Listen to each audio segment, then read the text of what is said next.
luck would have it, is sitting next to me. Shams, what do we have? Greeny, this just in, multiple sources are telling me right now that Austin Reaves and the Lakers are optimistic that he'll make his return to the lineup on Wednesday night in Game 5 against the Houston Rockets. He is about 4 weeks removed from a grade 2 oblique strain. But Austin Reaves has been making great progress over the last 1 to 2 weeks, progressing from one-on-ones to larger group scrimmages with no setbacks. So barring any type of an issue over the next 24 hours, Austin Reaves is going into practice today in Los Angeles with significant hope that he can get back into the lineup. This is someone that, of course, a massive role as a co-star with Luka Dončić on this team. He's turning into a max contract caliber player. And so Austin Reaves on his way back to the Lakers this week. It's a massive boost to this team. I mean, it's an incalculable boost. I mean, LeBron James at his advanced age has carried them to this point where they can close it out, and now maybe he gets one of his running mates back to help finish the deal. That's tomorrow night. Yeah, I think the other part about it is, to your point, they get to finish, and then they have this time together potentially between series, right? And so this is beneficial in terms of the variety of ways that Reaves can score. He'll bring back some shooting to the floor as well. This is good things for the Lakers, and now they're waiting for the big one to see if he can get returned in Luka Dončić. That's Luka. So what? Luka, they're going to, if they win this series, they're going to get some downtime. Oklahoma City swept their series last night. They look like an unstoppable force, but that's a different conversation. But so we're going to get Reaves back, and then we're going to get a little time. Is there real hope they're going to get Luka back too? Austin Reaves is on the way back, but Luka Dončić still, there's no timetable. He's still out indefinitely. JJ Redick said the other day he just started doing on-court work. So anyone that knows about a hamstring injury, you just started on the court. There's still progressions for him, right? Austin Reaves over the last 2 weeks has gone from one-on-ones to three-on-threes to five-on-fives. Luka Dončić has not made that type of progress quite yet, so it's undetermined how much longer he'll need. All right, I'll come back to you on Durant in a minute, but let me get Windy in here. Windman, so Reaves may be coming back, Luka further away, LeBron for the first 3 games of this series, just ridiculous at his age what he was able to pull off. Where do we stand right now on the Lakers going into Game 5 tomorrow night? Yeah, so the Rockets' game plan to win Game 4 was to apply giant full-court pressure as best they could because they know the Lakers are limited in ball handling. So getting Austin Reaves back, even not at 100%, should allow some relieving of pressure. LeBron's turnovers have really, hopped up in those games in Houston. And really going forward, that's the thing for the Lakers. If you've underestimated the Lakers, you've looked pretty bad, both at the end of the regular season and in this series. So I don't think anybody should underestimate them in the next round. Having said that, if you turn the ball over against the Oklahoma City Thunder, you will get embarrassed. So the Lakers have to play a cleaner game, and that can really be helped by Austin Reaves coming back into the fold. In a game tomorrow night that they'll be looking to close out a Rockets team that has barely had Kevin Durant in this series, what is the expectation with regard to him? Greeny, the expectation is the Rockets will be without Kevin Durant for Game 5. He's dealing with a bone bruise on that left ankle sprain. So he missed Game 1 with a bruise to his patellar tendon in his right knee and then sprains his left ankle in Game 2 when he returned. And so he's missed the last couple of games. And so don't know exactly how much longer he'll need, but the expectation is he'll be out here in Game 5. He's dealing with stability, stiffness issues, lack of mobility in that ankle. So it's a bone bruise in that sprained ankle for Kevin Durant. What a mess. Yeah, it's really unfortunate. You knew the Van Vliet thing was going to be one, and now to be without your other veteran star, leader, scorer, and presence, whew. Yeah. It's tough. It's a shame. The Durant thing, Wendy, let's just sort of put it, like, I'm not ending this series now, but I kind of am. Yeah, so you could. That we can end that series. I mean, when Durant first went there was such hopefulness. Yeah. They looked so good last year and young and together, and he continues to play great. I mean, he had an all-NBA caliber season. It just didn't come together for them this year. So we expect the Lakers to close that out tomorrow night, Windman? I am not assuming anything in this current NBA climate, but I will say the Lakers absolutely, looking at a team in Oklahoma City that's waiting for them, need to make sure they don't have to go back to Houston at the end of the week. And Houston is very offensively challenged right now.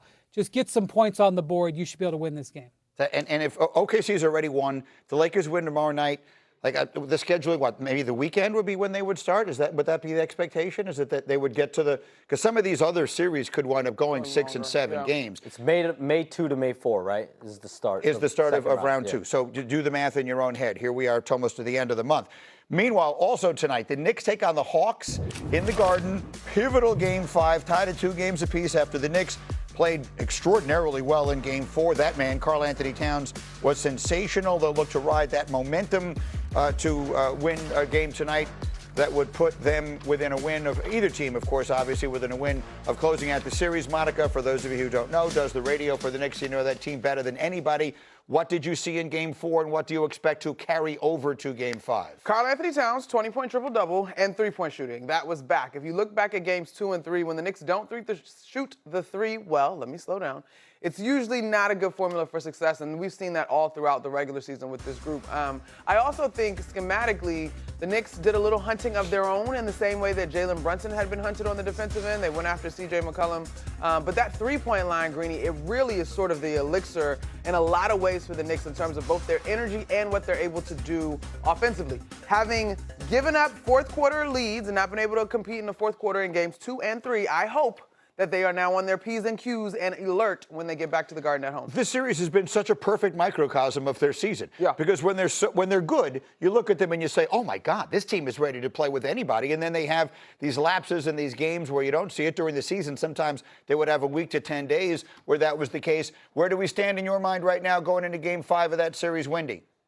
Karl Anthony Towns is averaging 21 points, 11 rebounds, 5 assists, 2 blocks in this series, shooting 57%. He is dominating, yet somehow is getting 2 fewer shots than he gets in the regular season. Not acceptable. You acquired Karl Towns to play in a game like this tonight, 2-2 in a series. Secondly, Jalen Brunson has not been himself in this series, but he has a history of delivering in these moments. 2 years ago, series 2-2, Pacers here, they're in New York. He goes for 44. Last year, and I think a comparable game, ahead 2-1 against Boston, the night, unfortunately, Jason Tatum gets hurt. He had 39 that night.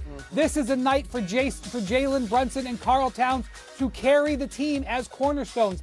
They can do it. They have done it in the past. Obviously, there's some perimeter length from the Hawks that are bothering Brunson, but this is not an unpenetrable force. Jalen Brunson's got to deliver on Broadway. Karl Towns, rely on him. You're paying him $50 million. We have Celtics Sixers tonight on ESPN. The overwhelming expectation is that becomes a closeout game tonight for Boston. Obviously, we'll see. But if that is indeed the case, there's more pressure on the Knicks 100%. Not to have to play a Game 7. 100%. You want to be able to roll into Boston as healthy and refreshed as possible. I picked this to go 6 all along, Greeny. I thought that the Hawks had pieces that we've seen the Knicks struggle with in terms of the athleticism and the defense that they can apply, defensive pressure they can apply. But the thing that is supposed to be the differentiating factor is that the Knicks have a core, veteran, experienced group, and that needs to show up tonight. What are you thinking about Shams in that series right now? I mean, listen, if the Knicks move on here, the Celtics, you're assuming, move on. That's going to be a bloodbath of a series, first of all, but a rematch of last year, right? Yep. And so this Knicks team is pretty much identical to what we saw last year.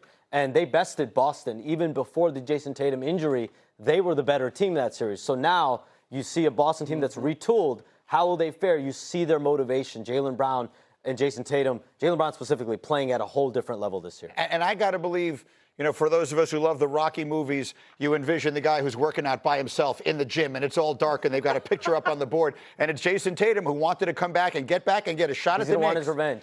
Against the Knicks. I mean, that to me, Winman, becomes the storyline of that series. The Celtics looking for revenge, Tatum looking for revenge against a Knicks team that is, I think, a little deeper. They go, a little deeper, if nothing else, than the team that really was the better team in that series last year. And the Hawks point out they can still very easily win in 6-2. So don't forget that series is not set. The Knicks got to do it.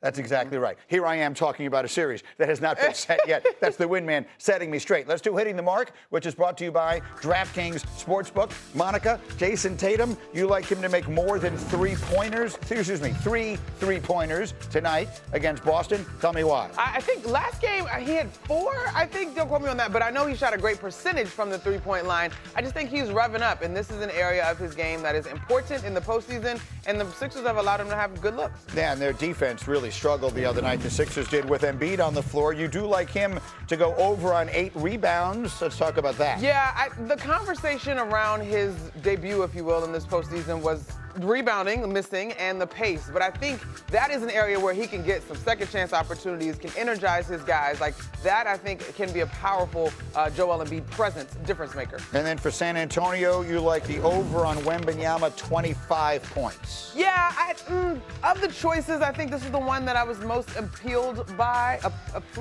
Whatever. Yeah, Anyway, you found most appealing. There you go. Yep. I think there's no answer. Like the Blazers just don't have an answer for him. So that's where I am. No one has an answer. When Well, he's that's the true. question, That's no one true. has an That's answer. true. So to recap, these are the picks. Tatum over 3 threes, Embiid over 8 rebounds, Wemby over 25 points.